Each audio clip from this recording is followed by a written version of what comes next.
Kidlat News Updates. Mga balita ngayon, Truth Commission sinimula ng public hearings sa mga patayan sa drug war ina ng 19 anyos na napatay unang testigo.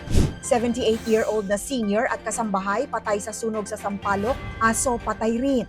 Pag-aresto sa mahigit 100 Pinoy sa China, extortion at blackmail umano, DFA bineberipika ang kalagayan.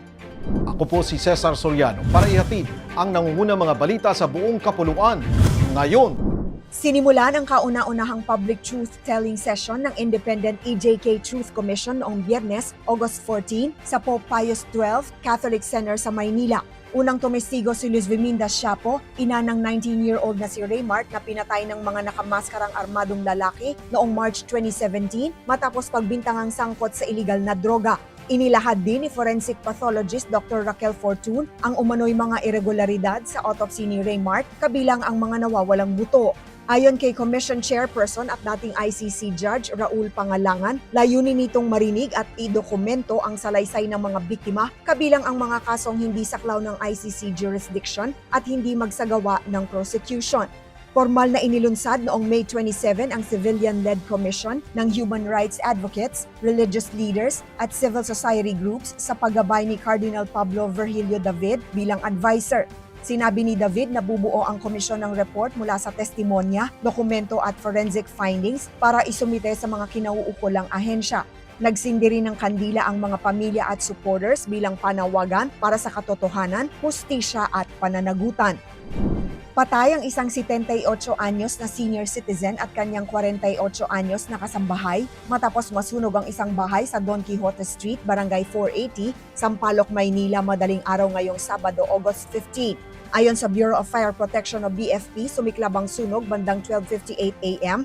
at umabot sa unang alarma. Natagpo ang walang malay at na-trap sa loob ng bahay ang dalawang biktima.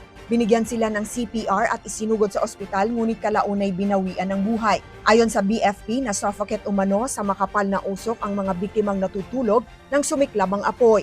Isang aso rin ang natagpo ang patay. Idineklarang fire out pasado 1 a.m. at iniimbestigahan pa ang sanhi ng insidente. Bineberipika ng Department of Foreign Affairs o DFA ang kalagayan ng mahigit 100 Filipino na inaksyonan ng China dahil umano sa illegal employment at paninirahan. Nakikipag-ugnayan na ang Philippine Embassy at mga konsulado para sa consular assistance. Kinumpirma ng Chinese Foreign Ministry noong August 10 ang aksyon laban sa mga Filipino. Sa pagdinig ng Senate Committee on Economic Affairs noong August 13, Huwebes, sinabi ni PAOK Executive Director Benjamin Acorda Jr. ang umano'y babala ng Chinese Embassy. There is a threat na uhulihin din ang mga Pilipino sa bansa nila pag hindi natin pinakawalan ang mga Chinese workers. Tinawag naman ni Defense Secretary Gilberto Teodoro Jr. ang hakbang ng China na extortion and blackmail at iginiit na court-issued warrants ang batayan ng operasyon laban sa mga Chinese national. Para sa Kidlat News Channel, ako si Rosalyn Sinchonko, nag-uulat. ako po si Cesar Soriano, kasama nyo sa bawat pagputo ng balita.